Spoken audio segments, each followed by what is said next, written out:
ஓம் ஸ்ரீ ஸ்ரீம். வணக்கங்க. அனைவரையும் மறுபடியும் சேனலில் சந்திப்பதில் மிக்க மகிழ்ச்சி அடைகிறேன். இந்த பதிவில் நாம் பார்க்க இருக்க போகிறது கருடனை பற்றிய விஷயம். உங்களுக்கு நாச்சியார் கோயில் கல் கருட சேவை மற்றும் கருடனை பற்றிய விஷயங்களை பார்க்கலாம். இந்த நாச்சியார் கோயிலில் இந்த கல் கருட சேவை என்பது வருடத்துக்கு 2 முறை மட்டும்தான் நிகழும். மார்கழி மாதம் மற்றும் பங்குனி மாதம். இந்த 2 மாதம் சில நேரங்களில் ரொம்ப அரிதாக ஒரு 3 முறை நிகழவும் வாய்ப்பு இருக்கிறது.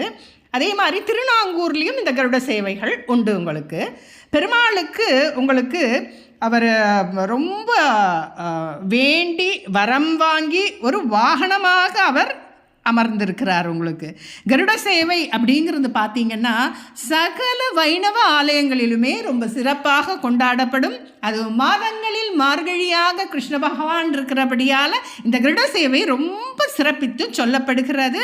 அதுவும் நமக்கு நாச்சியார் கோயிலில் ரொம்ப சிறப்பாக நடக்கும். அது அதிவிசேஷமான விஷயங்களை உள்ளடக்கியது. யார் இந்த கருட பகவானை பார்த்தீங்கன்னா காஷ்யப முனிவர் தான் அவருடைய தந்தை. அவருடைய தாயார் வினதை. இவங்க 2 பேருக்கும் பிறந்தது தான் நமக்கு கருட பகவான். சூரிய பகவானுடைய தேரை ஓற்ற அருணனும் இவருடைய சகோதரர் தான். அவங்களுக்கு இதை ஒட்டிய சில சிறிய புராண நிகழ்வுகளையும் நாம் பார்த்துடலாம். காஷ்யப முனிவருக்கு இன்னொரு மனைவி கத்ருன்னு இருக்கிறாங்க. அவங்களுக்கு பார்த்தீங்கன்னா 1000 நாகங்கள் அவருக்கு குழந்தையாக இருக்கிறது. மற்றும் கருட பகவானுடைய நட்சத்திரம் ஆகப்பட்டது அப்படின்னு பார்த்தீங்கன்னா திருவாதிரை நட்சத்திரத்தில் பிறந்ததாகவும் உங்களுக்கு சொல்லப்படுகிறது. அது மட்டும் இல்லைங்க, உங்களுக்கு பெரிய திருவடி அப்படின்னு கருட பகவானுக்கு ஒரு சிறப்பான ஒரு பெயரும் உண்டு. இந்த வாலகில்ய முனிவர்கள்னு கேள்விப்பட்டிருக்கீங்க இல்லைங்களா? அவங்களுடைய தவ ஆற்றலால் பிறந்தவங்க தான் இந்த வினதா தேவி. அவங்களுக்கு பிறந்தவர் தான் இந்த கருடன். முதல்ல கருடன் இந்திர பகவானுக்கு ரொம்ப எதிரியாக இருந்திருக்காரு. அப்புறமா நம்ம நண்பனாகவும் இந்த வாலகில்ய முனிவர்கள் அவங்களுடைய ஆசினாலையும் ஆகிட்டாருன்னு சொல்லப்படுது. இது எப்படின்னா ஒரு சின்ன புராண நிகழ்வுங்க. காஷ்யப முனிவர் தன்னுடைய மனைவிமார்களுக்கு குழந்தை வரத்துக்காக ஒரு 1000 முட்டையை கொடுக்குறாங்க. இந்த கத்ருங்கிறதுக்கு கருட பகவானுடைய அம்மா அது வினதை இல்லையா, அவங்களுக்கு 2 முட்டை தான் இருக்குது. அப்போ 1000 நாகங்கள் அந்த முட்டையை வெடித்து வந்துடுது. இந்த அம்மாவுக்கு கொடுத்த முட்டை 2 தான். அப்போ என்ன, அவங்களுக்கு 1000 கொடுத்துருக்கீங்க, எனக்கு 2 தானா அப்படின்னு இந்த அம்மா கேட்கல.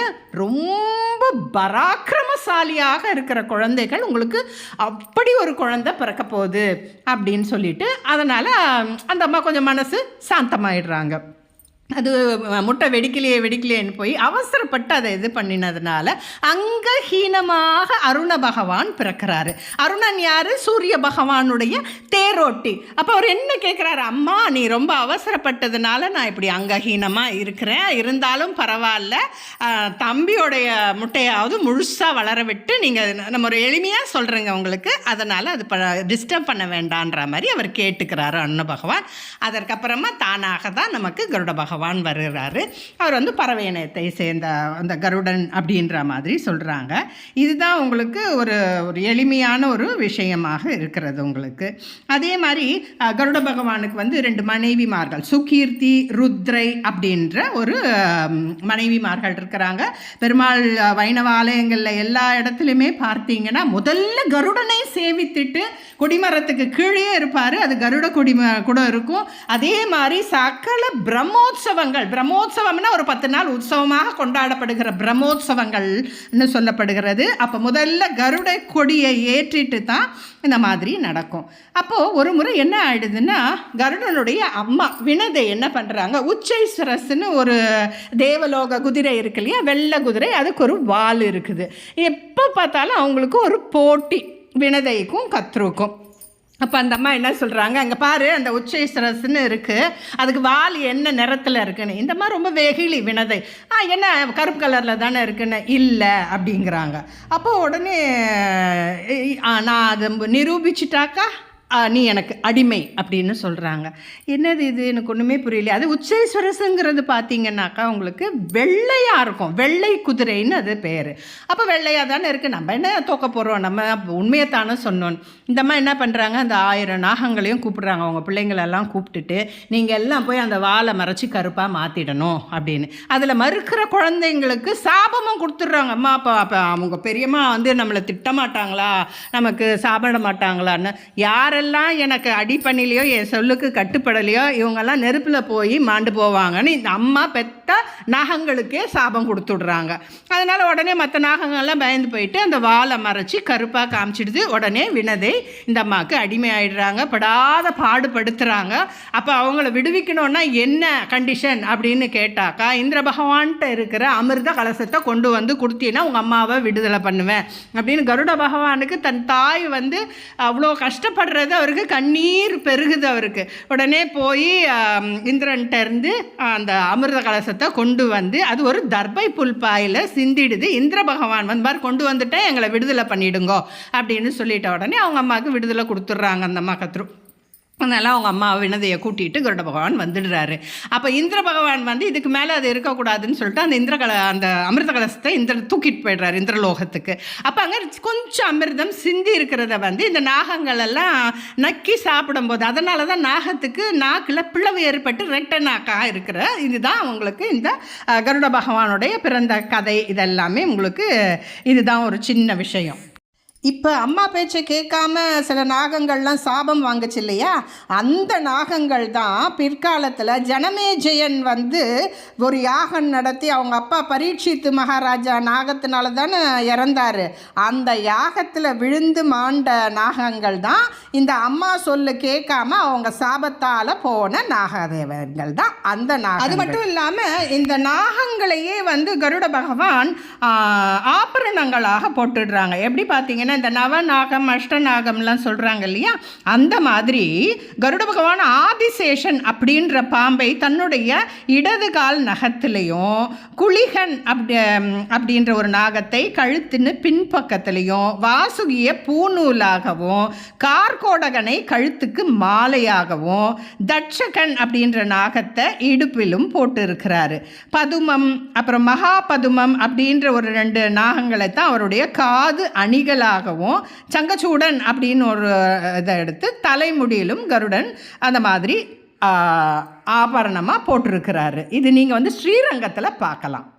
சரி, கருடனுக்கு கருடாழ்வார் அப்படின்ற ஒரு சிறப்பான பெயர் ஒன்று உண்டு. அது எப்படி வந்தது அப்படின்னு பார்க்கலாங்க. ஒரு சின்ன கதை. இதுவுமே கிருத்தயுகத்தில் அகோபிலத்தை கொடுங்கோலனாக ஆண்டு கொண்டிருந்தாது யார், ஹிரண்யகசிப்பு.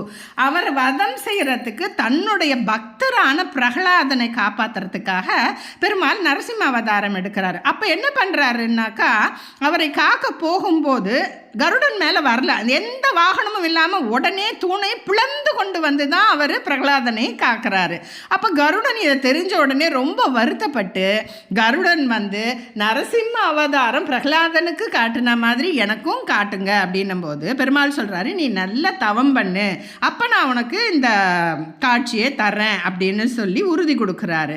அதன்படி அவர் என்ன பண்ணுறாரு, அகோபிலமடை குகையில் போயிட்டு அங்கே ரொம்ப தவம் பண்ணதுனால உக்ர நரசிம்மராக கருட பகவானுக்கு காட்சி கொடுத்து அவருக்கு கருடாழ்வார் அப்படின்ற ஒரு பெயரையும் உண்டாயிற்று. இது ஒரு புராண நிகழ்வு.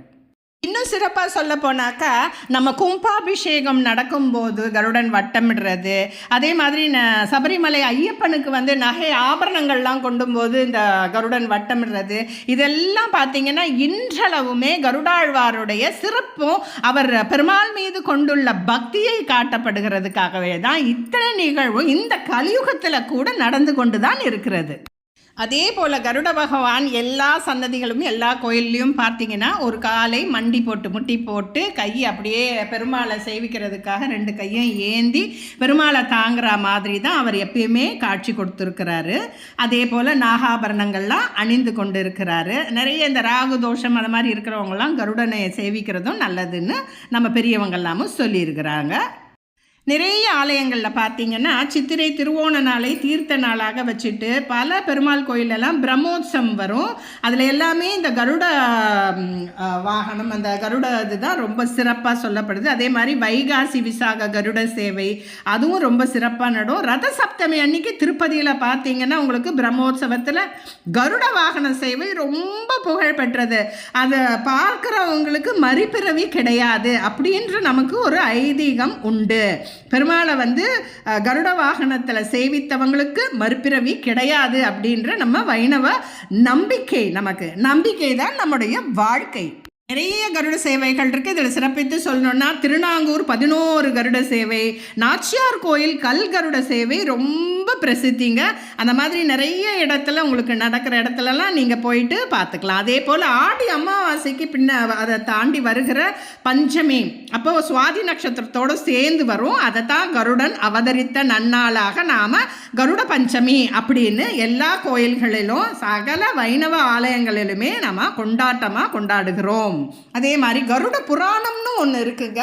அது ரொம்ப சிறப்பு வாய்ந்தது. அது நிறைய நமக்கு எப்படி மற்ற விஷ்ணு புராணம், பிரம்ம புராணம், அந்த மாதிரி கந்த புராணம்லாம் இருக்குதோ அது மாதிரி கருட புராணம் என்று ஒரு இதுவும் உண்டு.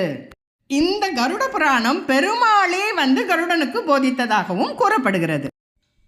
சரி, நம்ம இப்போ இந்த கும்பகோணம் அருகில் இருக்கிற நாச்சியார் கோயிலில் நடக்கிற ஸ்ரீனிவாச பெருமாள் திருக்கோயிலில் இருக்கிற கருட சேவை பற்றி நாம் கொஞ்சம் இதில் பார்க்கலாம்.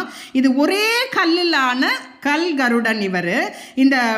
இது ரொம்ப சிறப்பு. இங்கே பார்த்தீங்கன்னா மார்கழி மாதம், அதுக்கப்புறமா பங்குனி மாதம் அப்படின்னு வருஷத்துக்கு ஒரு 2 நாள் மட்டும்தான் இந்த சேவைகள். இங்கே பார்த்தீங்கன்னா 108 திவ்ய தேசத்தில் இது ஒரு திவ்ய தேசமாகவும், தாயாருடைய பேர் என்னென்னா வஞ்சுலவள்ளி தாயார்னு. தாயார் தனி சன்னதி இல்லாமல் பெருமாளோடையே காட்சி கொடுக்கறதுனால ரொம்ப திருமண விஷயங்களுக்கு அதெல்லாம் ரொம்ப சிறப்பு. அதே மாதிரி எந்த பூஜை, அபிஷேக, ஆராதனை எதுவாக இருந்தாலும் தாயாருக்கு தான் முதல் இடம். இங்கே முதல்ல செஞ்சுட்டு தான் மற்ற விஷயம் நடக்கும். மகாலட்சுமி தாயேரு தனக்கு மகளாகவும் மகாவிஷ்ணு தனக்கு மருமகனாகவும் வரவேணும் அப்படின்னு மேதாவி மகரிஷின்ற ஒரு மகரிஷி தவம் செய்தனுடைய பயனாக தான் இங்கு தாயாரை திருமணம் செய்த கோலத்திலேயே பெருமாள் காட்சி தருகிறார். பொதுவாக கருட சிலையெல்லாம் உலோகத்தில் தான் இருக்கும், பஞ்சலோகம் அந்த மாதிரி. ஆனால் இங்கே கல் கருடராக அவர் தனி சன்னதியில் இருக்கிறது ரொம்ப சிறப்பு. அந்த சிறப்பு எப்படி அப்படின்னு பார்த்தீங்கன்னா, இந்த கருடன் நவநாகங்களையோட அருள் பாலிக்கிறார். இவர் ஒரு மிகப்பெரிய வரப்பிரசாதின்னு சொல்லப்படுகிறது. ஒரு சின்ன 10க்கு 10 ஒரு 10 சதுர அடியில் தான் இவர் இருக்கிற இடம். இந்த எப்படி அப்படின்னு பார்த்தீங்கன்னா, முதல்ல ஒரு திருப்பாதம் தாங்கிகள் அப்படின்னு சொல்லுவாங்க. ஒரு 4 பேர் அப்படி இது பண்ணுவாங்க, தூக்கிட்டு போவாங்க பல்லக் மாதிரி. அடுத்து பார்த்தீங்கன்னா 8 மடங்காக உங்களுக்கு போக போக போக போக வெயிட் ஏறிடும். சன்னதியிலேருந்து வெளியே போகும்போது 4, 8, 16, 32, 64ன்னு 128 வரைக்கும் ஏறிக்கிட்டே போவோம். அதே மாதிரி சுவாமி திருப்பி உள்ள சந்நிதி வரும்போது அந்த 128லேருந்து 64 பேர் வருவாங்க. அப்புறம் 32, அப்புறம் 16, 8 அப்படி சன்னதி உள்ளே போகும்போது 4 பேர் மட்டுமே சுமந்து செல்வது ரொம்ப ஒரு அதிசயத்தக்க ஒரு விஷயம். அது மட்டும் இல்லாது சுவாமிக்கு அப்படியே முத்து முத்தாக வேர்க்கும். இது பற்றி நிறைய விஷயங்கள்லாம் சொல்லப்பட்டிருக்கு. இப்படிப்பட்ட இந்த ஒரு அற்புதமான கருட சேவை நாளைக்கு நடக்குது. தவறாமல் எல்லாம் பாருங்கள். இல்லாட்டினா நீங்கள் டிவியில் கூட பார்த்து மகிழலாம். கருட புராணம், மற்றபடி கருட ஸ்லோகங்கள், அந்த கருட தண்டகம் இதையெல்லாம் நாளைக்கு நாம் படிக்கிறதும், பெருமாளை சிந்தித்து நம்ம நாளைக்கு மார்கழி பூஜைகளை நிறைவு செய்வதும் ரொம்ப சிறப்பான பலன்களை தரும். மற்றொரு பதிவில் உங்களை சந்திக்கிறேன். நன்றி, வணக்கம். வீடியோகள்லாம் உங்களுக்கு பிடித்திருந்தால் கட்டாயம் லைக் செய்யவும், ஷேர் செய்யவும், சப்ஸ்கிரைப் செய்யவும் மறந்து விடாதீர்கள். கல்கருட சேவை நம் வாழ்வில் பெரும் புண்ணியம். கட்டாயம் தவறாமல் பாருங்கள்.